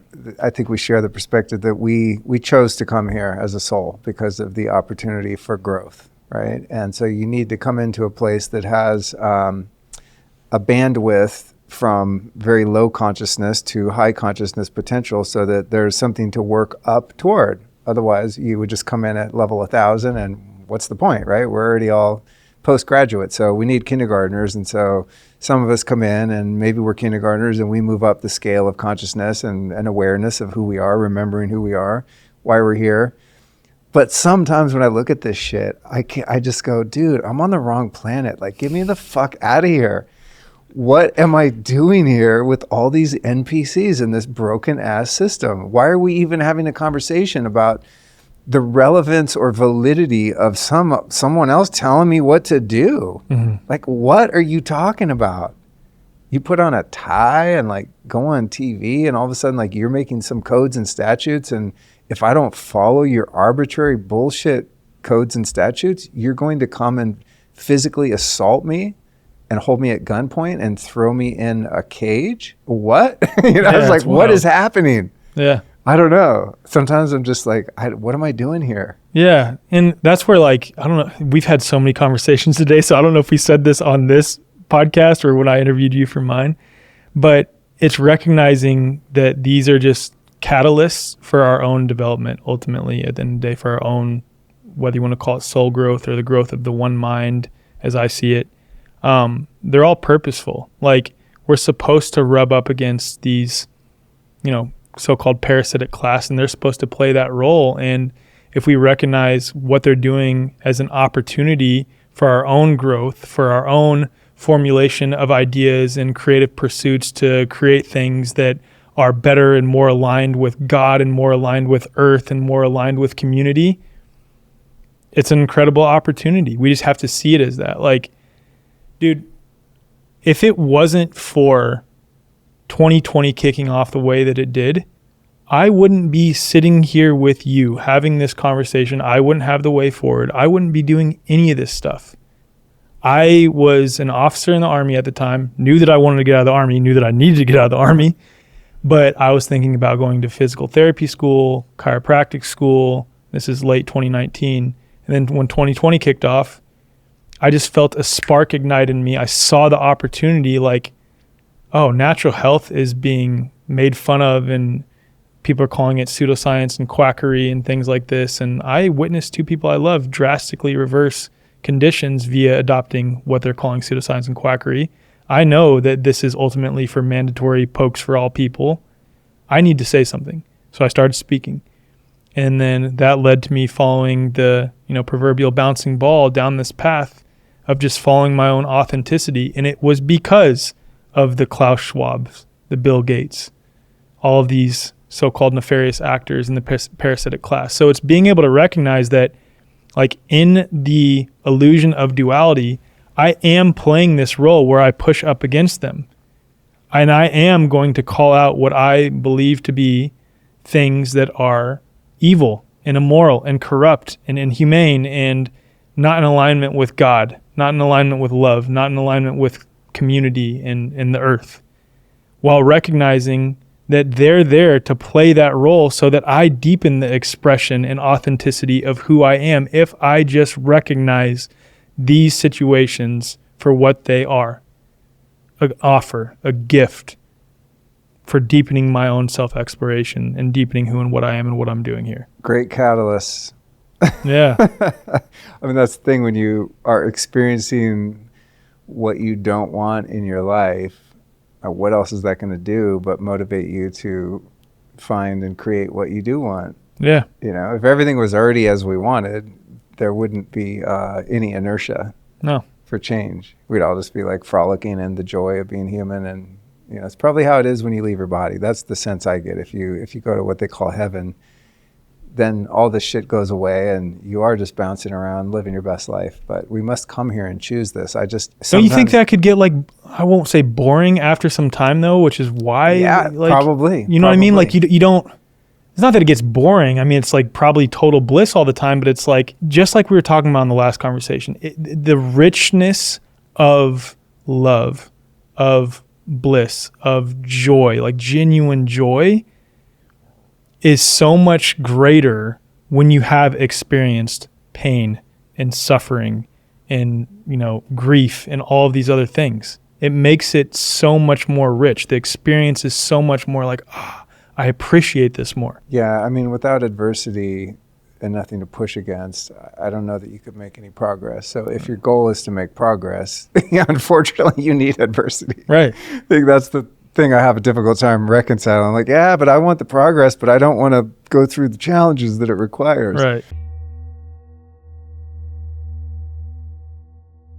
Check this out. With everything that's going on with our food, air, and water, detoxing is no longer optional. And if you really want vitality, it's an absolute must. One of the best ways to remove toxins from the body is through sweating. But did you know that not all sweat is created equal? When you hop into an infrared sauna, the light is absorbed deeply by the body, causing your cells to vibrate. And that raises core temperature and enhances natural metabolic processes, pulling out nasty toxins like aluminum, cadmium, and even mercury. The sauna I use on the reg is my Amplify full spectrum sauna from Sunlighten. Sunlighten's patented and science-backed technology provides the most effective, high-quality, near, mid, and far infrared available. They actually have 4 different sauna collections, each of which features different combinations of light and varying aesthetics to fit both your needs and your decor. And with any Sunlighten sauna, you can rest assured that you're going to sweat fast, sweat deep, and support your detox. And by the way, you can learn what makes Sunlighten my top pick on the Lifestylist podcast, episode 477, so make sure to check that out if you want the deep dive. And then when you're ready to treat yourself to the world's best infrared sauna, visit get.sunlighten.com/Luke Storey and use the code Luke Storey to save up to $600. You can also find that link in the show notes on your podcast app. And obviously, it would make 0 sense to detox while exposing yourself to high levels of EMF. And that's why Sunlighten designed their heating panels to produce almost none, so you can relax and detox safely. Again, that link is get.sunlighten.com/Luke Storey, and the code is Luke Storey. Next thing I want to get into, and we talked about this a bit on our last episode, but I don't know. I feel like every podcast in the world needs to just be this every single episode because it's so annoying to me. And that is another huge part of my awakening was discovering the fallacy of germ theory. As you alluded to before, that if a healthy person walks in a room and there's a sick person, that the healthy person gets sick because of them. This is just an assumed truth that we just blindly follow our entire life. And when the pandemic happened, it was about 2 weeks, I admit, where I was like washing my hands and kind of like, what's going on? I see these, didn't know then, but like fake videos from China, people just like keeling over on their face in the street and whatnot. But then pretty quickly I was like, something's rotten in Denmark here. Okay, I'm not buying this. And from very early on until this moment now, I truly, in my bones, in my intuition, any intellect I can summon tells me there was never anything that they're attributing to COVID-19 as a virus that made people sick. What I think they did was create a bunch of phony-ass tests, create a bunch of mass hysteria, trauma-based mind control at scale, got people convinced that the cold and the flu that they always experience periodically and seasonally was this other deadly thing, threw those people in hospitals, killed them with various interventions like remdesivir and ventilators and whatnot to create this kind of mass hysteria so that each person could say, oh, someone in my family died of COVID because the hospital killed them, et cetera. I think the whole thing was a complete and utter psyop, which is fine because it's like behind us. But what drives me nuts is that this lab leak theory and long COVID, those two things, anytime I see that, I want to pull my fucking hair out and slap someone back and forth across the face like, dude, and God bless them because I've been duped a lot in my life too, but wake up. There never was a COVID. There never will be. The whole thing was completely fraudulent and manufactured and fake. So you can't have long COVID. There was no lab. There was no leak. You can't make a virus because they've never been proven to actually exist in reality. That's my stance. Tell me why that is right or wrong from your perspective. I don't think I need to say anything else. That was actually incredible. That was absolutely correct. So in order to make a claim about, let's make it very basic, that X causes Y. That is your claim, right? I think all of us can agree that you would need to directly observe X causing Y. So if you say that virus, called proof. Yeah, it's called evidence. And when we're talking about a scientific claim, we're talking about something that has been demonstrated, a hypothesis that has been demonstrated in accordance with the scientific method. So X causing Y, in this case, we're talking about a virus existing and causing illness, right? You need direct evidence of that claim. And when it comes to virology, there is no direct evidence of that claim. I'll refer back to the episode that I did with Luke 2 years ago, and we'll put it in the show notes. Yeah, we'll link. I just did a presentation on this recently, and I'll Were you going to depth? Yeah, going to 2.5 hour presentation on this. The show notes for this one will be lukestorey.com/Alec2, ALEC. So we'll put, I know, because you know, you did the end of COVID series. I mean, you've done hundreds of hours explaining this. For some people listening, they're like, but my grandma had COVID. Yeah, I'll give some updated perspectives on this. So just know Alec has like a lot of data behind the perspective that we both share. This isn't just like my intuition. I mean, this is like very legitimate and provable, and there's much more content than we have time for today to that end. So we'll put all that in the show notes. Yeah, so I just did a 2.5 hour presentation on that, and that's what I'll probably have you guys put in the show notes. But so the things that sort of lend more credence to that idea, a lady by the name of Christine Massey has submitted over 220 Freedom of Information requests to various government health institutions across the world, asking them for evidence of a virus existing inside the fluids of a sick person, which is what they claim, right? That's what they claim. They claim that there's viruses inside the fluids of a sick person that are transmitted via those fluids to another person wherein it causes illness. That's their claim. And again, she's not asking McDonald's and KFC and Walmart for this evidence. She's asking the CDC, the FDA, various health institutions that are the ones making these foundational claims. And just to be clear, whoever makes the claim has the burden of proof. Yes. That's a maxim of law. That is a maxim of law. I think people forget that. Like, I'll talk about the moon landing, like, I think the moon landing is fake. And like, well, you prove it. I go, no, you have to prove that it happened. Yeah, There's no evidence to support that. So it's not my responsibility. Exactly. I'm the one refuting. You guys said you did it, and I don't believe you did. So show me you did. Oh, we can't. We lost that technology. Yeah, or we taped over the recordings of it. Yeah, that one. So yeah, the burden of proof lies on the individual making the positive claim. That is literally a maxim of law. So again, when Christine Massey has submitted Freedom of Information requests to over 220 health institutions across the world, every single one of them has said that they do not have that evidence. Every single one of them has come up and said that we do not have evidence that you're looking for. The search of our records has found that there is no evidence pertaining to your request. Wow. Okay, so that's one thing. And that's a pretty straightforward and specific request. Yeah. Yes. Oh, I mean, like, we're not asking for something obtuse here. That is like very detailed. No, like what she asks for, and I discussed this in my presentation, is essentially all records pertaining to the isolation of a SARS-CoV-2 virus. And she's done this for other viruses too. She's done this for a variety of them, but let's speak specifically to COVID. All records pertaining to the isolation of SARS-CoV-2 directly from the fluids of a sick patient without first combining said fluids with monkey kidney cells. I'm not referring to a culturing of something. I'm referring to the evidence that these particles exist inside the fluids of a sick person where they are claimed to exist. And every single health institution that she has submitted a Freedom of Information request to has said that they do not have the evidence for this request. Now, I was previously involved in a project that I'm no longer a part of that is carrying on or expanding upon the work of Dr. Stefan Lanka. So to give context on Dr. Stefan Lanka and a little bit of context on how virologists claim to isolate viruses, they take snot from a sick person, they assume that snot contains viruses, they add that to viral transport medium. The viral transport medium contains, at a minimum, amphotericin B and gentamicin, which are nephrotoxic antibiotics and antimycotics. Nephrotoxic meaning they're toxic to kidneys specifically. So again, snot from a sick person, assumed to contain virus particles, added to viral transport medium. They then take that combination, add it to typically what are monkey kidney cells inside a dish, and then they reduce the nutrient serum that they deliver to that cells from 10% to 2% to 1% to 0%. So fetal bovine serum is a nutrient serum that they give to cells in cell cultures and biology experiments and things like this. And they're reducing the amount of nutrients that they give to the cells when they introduce the snot from a sick person. So they're starving the cells, you could say.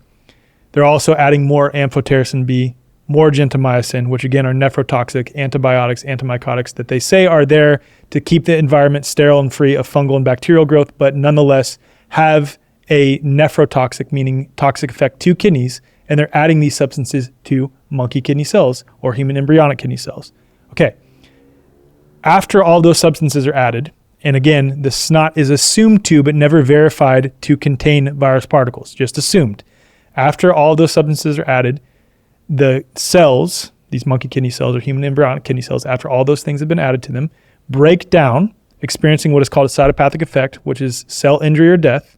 And then they then prepare the sample for electron microscopy, point to the resultant particles in these electron micrographs, these black and white images, and say that these particles are viruses. Okay, so that's how they, quote, isolate viruses. Now, Stefan Lanka in 2022, I believe, did the exact same process that virologists follow. And by the way, he's a virologist. That's what he's trained as. He's a virologist himself. Did the exact same process, except he did not include any snot from a sick person, meaning no possible source of viruses were present.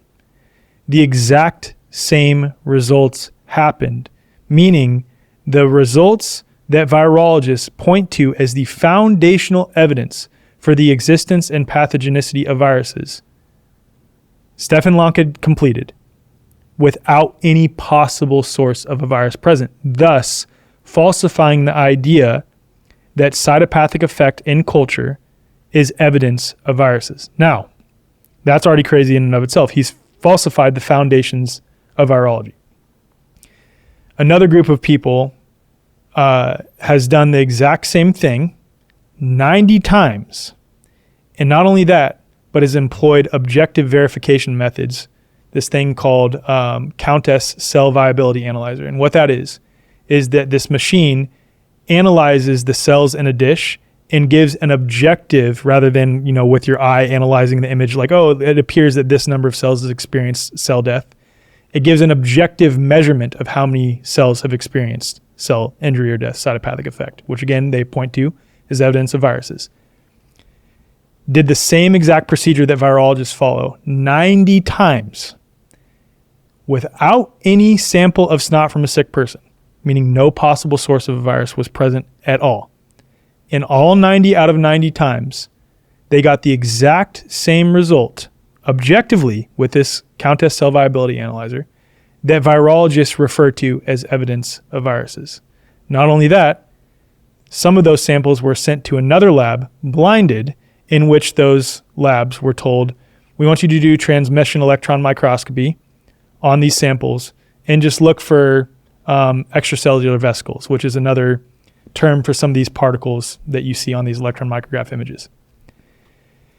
These independent labs did transmission electron microscopy, and in the transmission electron micrograph images, particles that were identical to SARS-CoV-2 were found, particles that were identical to the, quote, measles virus were found, particles that were identical to the, quote, HIV virus were found. But there's a problem because there was no possible source of HIV, of measles, or of SARS-CoV-2 present at all in these samples that were sent because there was no snot from a sick person applied to them at all. So these particles that were the same size, same shape, same morphological appearance as, quote, SARS-CoV-2, quote, measles, and, quote, HIV were found in these electron micrograph images, thus falsifying the idea that these images are evidence of any of these viruses as well. So again, two foundational pieces of virology have now been thoroughly falsified. But what's so crazy, dude, going back to the burden of that's proof. Like case closed. Case closed. It's We're case done. closed. We're done with this conversation. We're done. I mean, not us, but Yeah. well, we're almost done because you got to go soon. You're right. It's like, what is there to refute at that point? No. You know? But what's crazy though is the burden of proof isn't even on those of us who are like pointing it. The burden of proof was on them to begin with.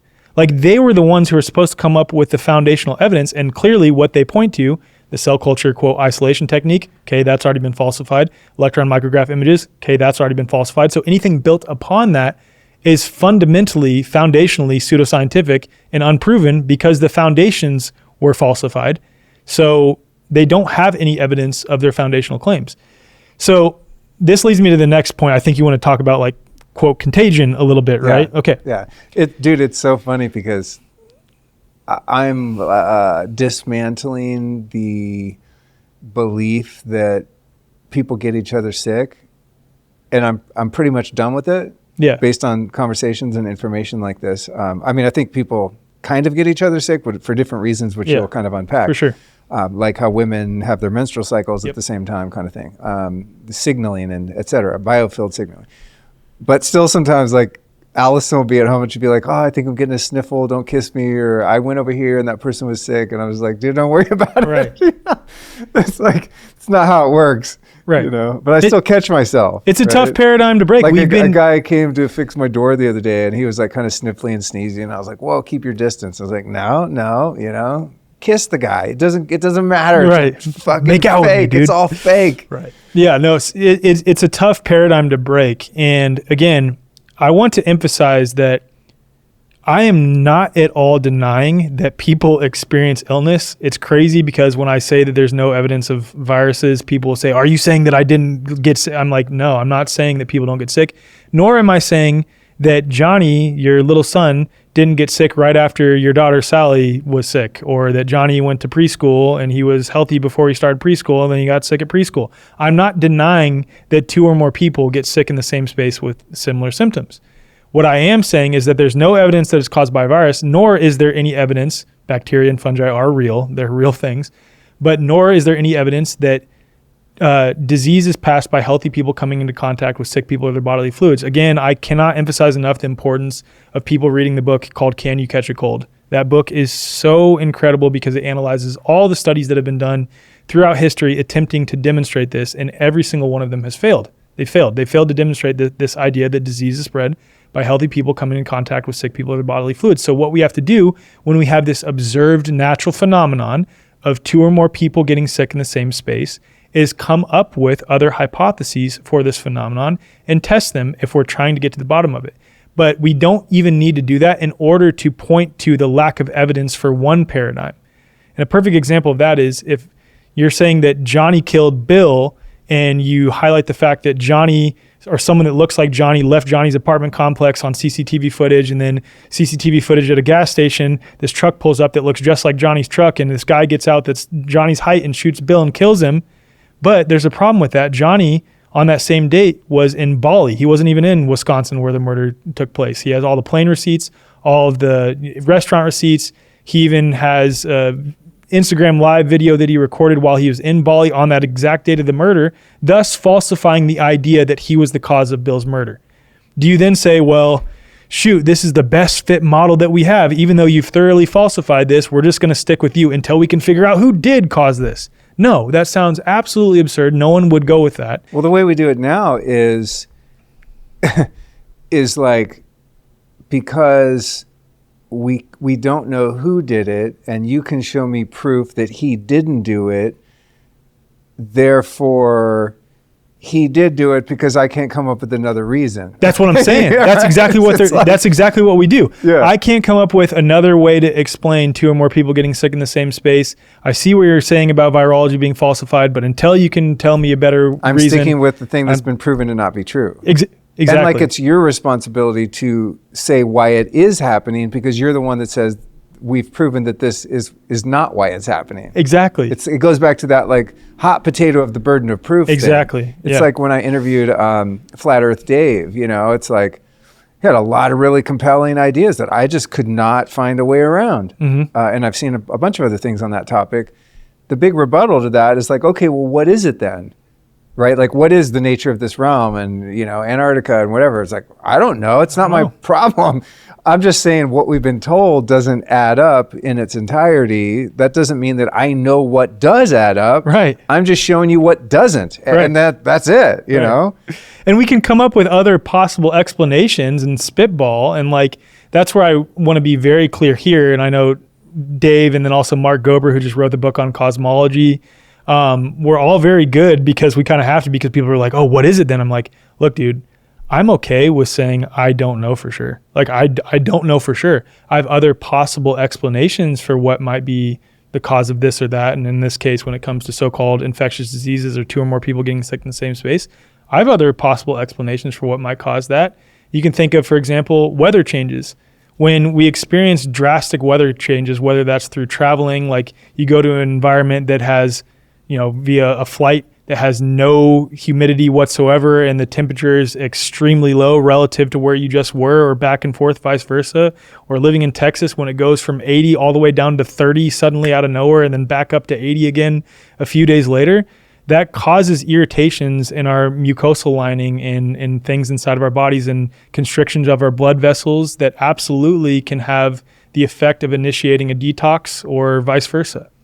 In addition to that, when you talk about seasonal changes, when we're getting less sunlight, we're spending more time indoors. Even if we live a more holistic lifestyle, we're immersed in a field of, overlapping fields of non-native EMFs. We're getting less sunlight, which is essential for the fourth phase water that our bodies are likely comprised of.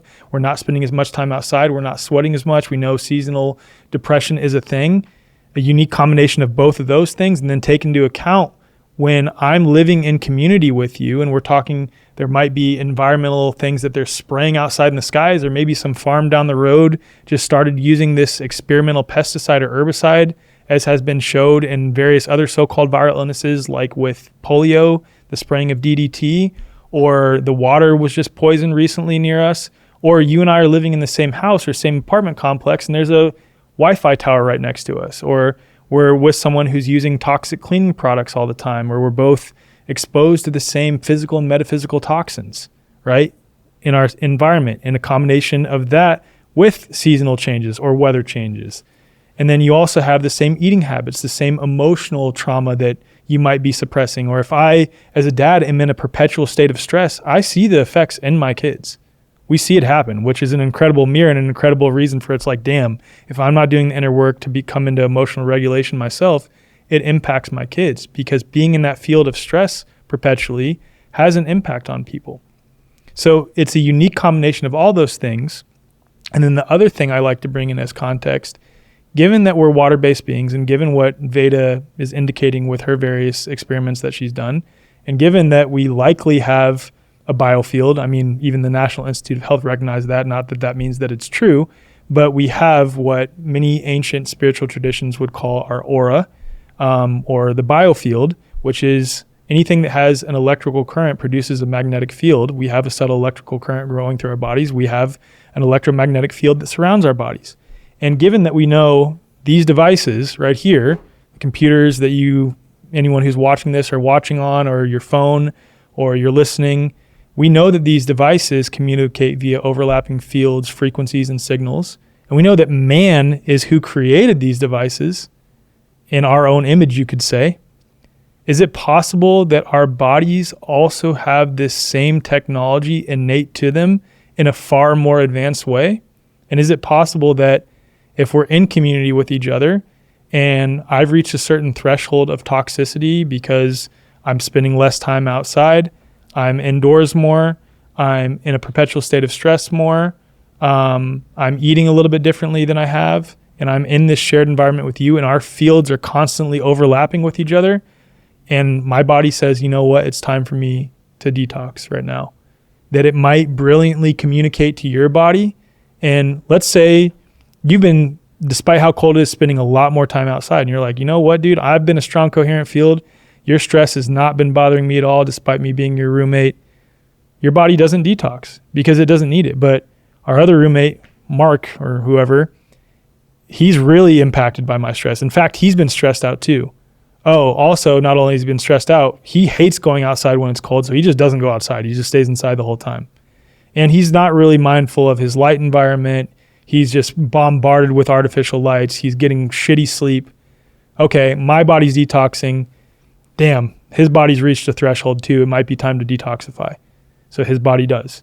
I'm not saying that that is for sure what happens, but that's also another possible explanation for this phenomenon.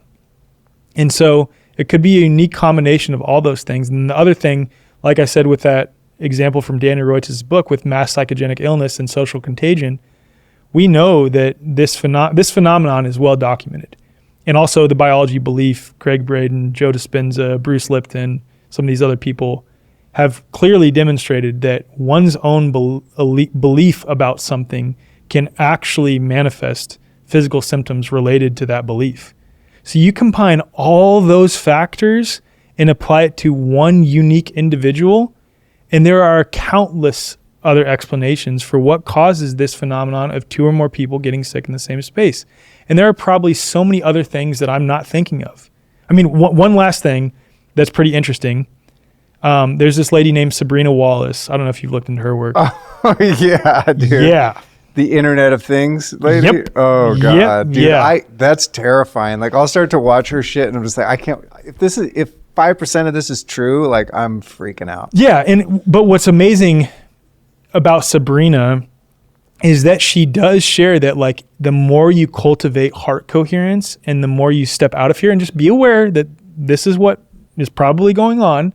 And for those who are unfamiliar, it's essentially that via smart devices and smart like wearable technology, and then also just innate to some of our devices that we all carry around, they're interacting with our biofield and possibly triggering symptoms and possibly even using our biofield as a device for storage and mining of data, which is wild to think about. Yeah. And there's a lot more to that, and I probably butchered the explanation. Like how nanotech in our environment is turning us all into like walking Wi-Fi routers. Yeah, cell essentially. Towers, basically. And what she says, and I could be wrong on this, but from my understanding, what she says is it's not even necessary for us to have the nanotech inside of us. That only helps boost our inherent signal.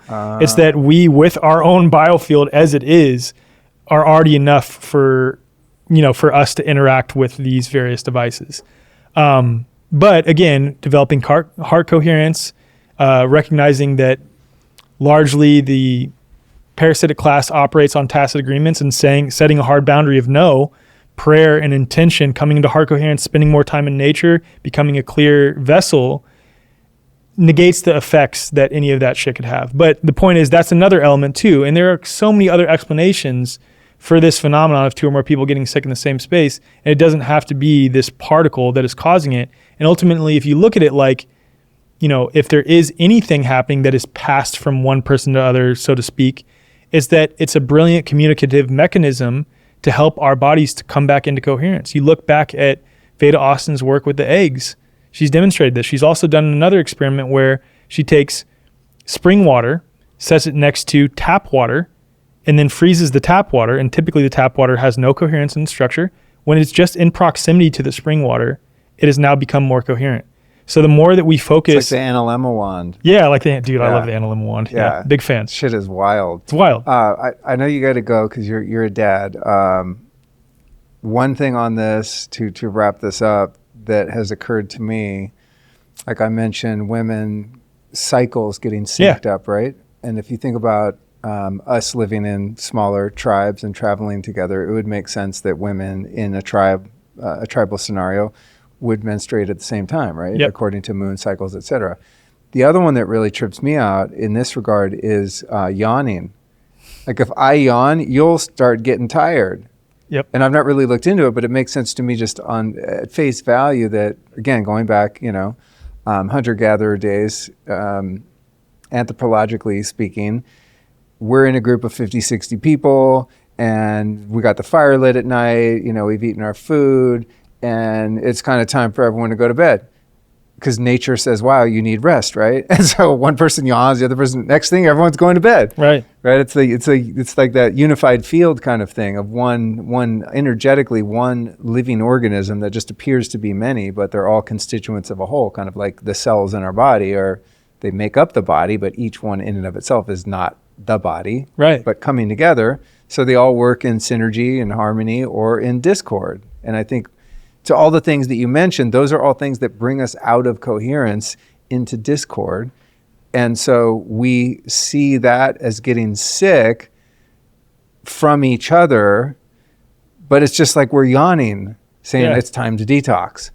Or like, wow, my body's feeling a threat from all these toxins from the outside, and you might not know that you are, but that yawn, so to speak, is getting spread to you as someone I live with, because your body goes like, oh shit, we're getting the bat signal here. We got to shut everything down, start sweating, go into a fever, yada, yada, symptom. Yeah. When the underlying cause is really probably will remain unknown. Yeah. But the signaling makes sense if you think about just how closely we're wired. I think the underlying cause overwhelmingly is modernity. Like, yeah, because even when I did my 15-day water fast, like spending more time in nature, I was in Colorado for the overwhelming majority of it, putting my bare feet on the earth, sitting outside every day, immersed in a naturescape that is just mountains that are all around me, not many people, no non-native EMFs. And being out there also made it much easier to process a lot of emotions that were coming up too. So I think they work synchronistically. When you're spending more time amongst God's fingerprints, if you want to call it that, that creates harmonious fields that detoxifies your body, cleanses your body, but also makes it so that it's easier to cleanse these emotions that come up too, which I think the overwhelming majority of, quote, disease symptoms, especially chronic ones, have an underlying emotional piece to them. So I think that modernity itself, in a variety of ways, is putting us in a state of discord. Yeah. And we can mitigate the effects of that by returning to nature more and more. 100%. I think every physical disease humans experience could be just called under one umbrella disease: indoorism. Yeah. Period. Dude, it is. That's it. Like almost everything could be solved by just getting out in the sun, getting hot, getting cold, touching the earth, the pheromones, terpenes, smelling the things in nature, seeing animals, hearing bird calls. Microbial diversity. Yeah, hearing the brooks, right? Yeah. Eating some food that has some microbes on it because you picked it off a tree or the ground. Yeah. We're so divorced from the ecosystem. Yeah. I really think everything is down to that. Yeah, totally agree. Ultimately, Yeah. And still, I spend way too much time inside. We spent like spend a bunch of time. At least we could, like with our lights now, thanks to Matt again. Shout out to Matt of Soundshed. We can tune our lights to like a warmer color, which is nice. He put the new lights in, and I turned them super warm, and then I realized all my videos I look as orange as this jacket, so I had to split the difference. But it is. I do like the feng shui in here too, though, dude. Like it's a good vibe. It's a good vibe. Yeah. Well, thanks again for joining me today. I know you got to get to your kids, so we'll wrap it up. But what a beautiful day. It's been so expansive and healing on so many levels for me, and I've been excited to just share your perspective with the audience again. So thanks again. Thanks for having me, man. It was a blessing.